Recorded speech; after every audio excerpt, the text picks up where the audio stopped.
नमस्कार, मैं हिमांशु कुमार। आप देख रहे हैं भारत लाइव।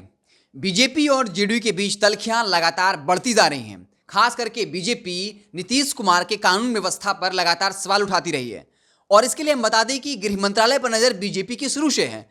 कहा जाता है कि अमित शाह ने खुद जो है गृह मंत्रालय की मांग की थी और इसके लिए पटना के एक होटल में घंटों इंतजार करते रहे थे। ये दावा एक राष्ट्रीय अखबार का है, लेकिन नीतीश कुमार नहीं माने और उसके बाद ही संजय जायसवाल ने कह दिया था कि बिहार में पुलिस अपराधियों की सुनती है, आम लोगों की नहीं। और ये अटैक सीधे नीतीश कुमार पर था और बार बार बीजेपी के नेता कानून व्यवस्था को लेकर नीतीश कुमार को घेरते रहते हैं क्योंकि बीजेपी की नजर गृह मंत्रालय पर है। और हाल में बता दें कि बीजेपी के एक विधायक पवन जायसवाल ने कहा कि बिहार में भी गाड़ी पलटना चाहिए। जी हाँ, यानी उनका मतलब एनकाउंटर होने से था, अपराधियों का एनकाउंटर किया जाना चाहिए। आपको याद होगा उत्तर प्रदेश का वो घटना जहां पर विकास दुबे नामक शख्स ने 8 पुलिसकर्मियों की निर्मम हत्या कर दी थी। उसके बाद वो फरार हो गया था। पुलिस अधिकारियों ने जब पकड़ा और उसे जब थाना ले जाया जा रहा था तो बीच में ही गाड़ी पलट जाती है। वो वाकया आपको याद होगा।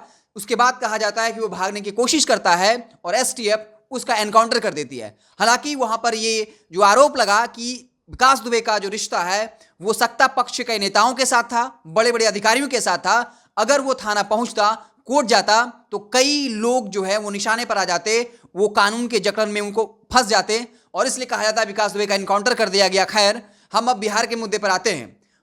पवन जायसवाल के इस बयान के बाद अब अशोक चौधरी ने मोर्चा संभाल लिया है। अशोक चौधरी जो भवन निर्माण मंत्री है, नीतीश कुमार के खासम खास है, उन्होंने कहा कि बिहार में कानून का शासन है, यहाँ पर क्राइम कंट्रोल में है कहीं ना कहीं और यहाँ पर गाड़ी पलटने या फिर खड़ा करने की जरूरत नहीं है। जी हाँ, इस तरीके से अशोक चौधरी ने सीधा तौर पे योगी आदित्यनाथ के प्रशासन पर सवाल खड़ा किया और कह दिया कि बिहार में कानून प्रशासन, कानून व्यवस्था जो है हालात नियंत्रण में है। यहाँ पर गाड़ी पलटाने या फिर खड़ा करने में बिहार सरकार, नीतीश सरकार दिलचस्पी नहीं रखती है।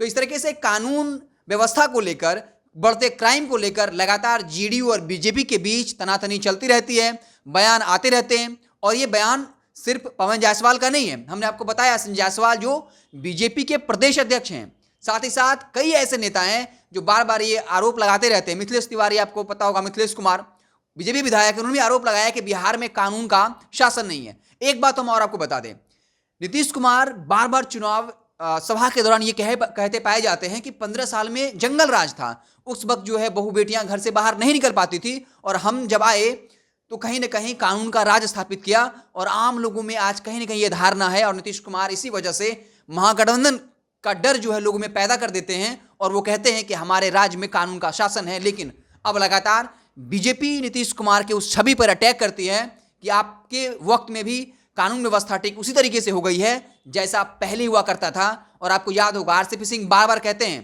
कि नीतीश कुमार हमारी पूंजी है, उनकी छवि को हमें प्रोटेक्ट करना है, डिफेंड करना है, क्योंकि जेडीयू का मतलब नीतीश कुमार, इस नीतीश कुमार की छवि जो है उसको बचा कर रखनी है। इसलिए जब भी बीजेपी के द्वारा नीतीश कुमार पर अटैक किया जाएगा, जेडीयू जो है इसका मुंहतोड़ जवाब देगी। और इस तरीके से अगर कानून व्यवस्था को लेकर लगातार बीजेपी अटैक करती रही तो मामला फिर बिगड़ सकता है। अब अशोक चौधरी ने स्पष्ट कर दिया है कि यहां पर कानून का शासन है और योगी मॉडल को कहीं ना कहीं दरकिनार कर दिया और साथ ही साथ बीजेपी विधायक पवन जायसवाल को साफ संदेश दे दिया कि अगर आप कानून व्यवस्था पर सवाल उठाएंगे तो हम जो है दो टुक जवाब देंगे। तो इसलिए स्पष्ट रूप से कह दिया कि बिहार में न गाड़ी पलटाने की और न गाड़ी खड़ा करने की फिर से जरूरत है, यानी फेक एनकाउंटर की जरूरत नहीं है। आप देखते रहे भारत लाइव, हम आपको पल पल की खबरों से लगातार अपडेट करते रहेंगे। अगर ये वीडियो पसंद आई और वह बिहार के राजनीति और बिहारियत से सरोकार रखेनी तो सब्सक्राइब बटन दबा के चैनल के सब्सक्राइब कर ली। ओजे एगो घंटी बा, ओकरा बटन दबा देला से कुल सटीक और मारक खबर रुआ मुफ्त में मिल जाई। अगर रुआ पत्रकारिता के हमनी के नया प्रयोग में सहयोग कर चाहतानी तो ज्वाइन बटन दबा दी। पेटीएम नंबर नोट कर ली 9386816700। धन्यवाद।